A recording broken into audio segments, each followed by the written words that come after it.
All right, and as promised, it's time for another edition of the Insider Trading After Show. Our special guest on the After Show today, TSN Hockey analyst Martin Biron. And we're excited to have Marty on because the big story in the NHL right now is the Jeremy Swayman contract negotiation gone completely off the rails here.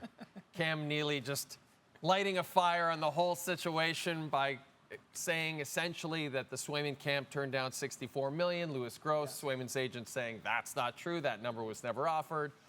Overall, first of all, what's your initial take on this? My thought is, how do they not have the framework of a deal before they even trade Linus Ullmark? Well, I think the Boston Bruins thought, we'll get that done. You know, it's going to, but look at the past experiences. Last year, they took Swayman to arbitration. I went to arbitration. I loved it. I thought it was comical. But Swayman apparently took some of the comparison that they did, and like, that's a chip on my shoulder. And he didn't love all of that. But you have to know that negotiating a contract with Swayman was going to be hard this year.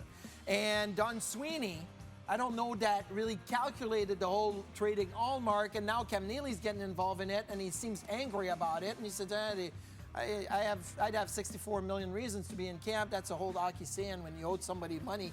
But, you know, Cam Neely's kind of throwing that in.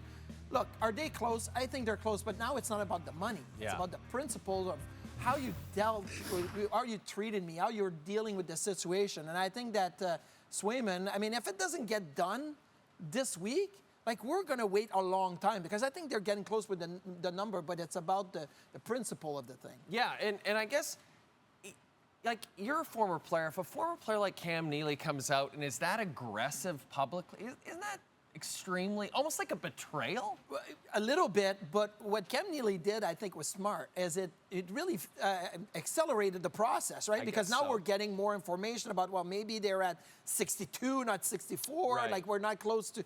So I think it accelerated things, but again, when you look at the past history, they've had that history for over a year now with Jeremy Swayman. He wants to be paid like a top goaltender. I get it.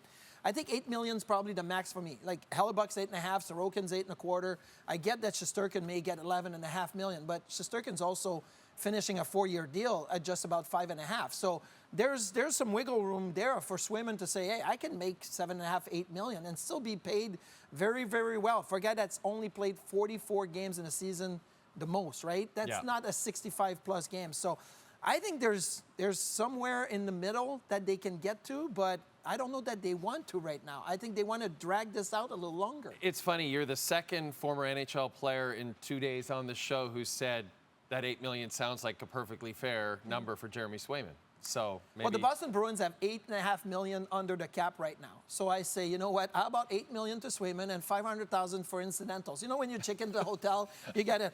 We'll keep $100 for incidentals. Maybe that's like, well, for injuries, let's keep $500,000 there. Yeah.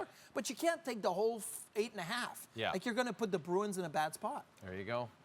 You put us in a good spot, but this is a great edition of the Insider Trading. I'm not an insider, though. Not yet. Soon, Marty. This has been the Insider Trading After Show.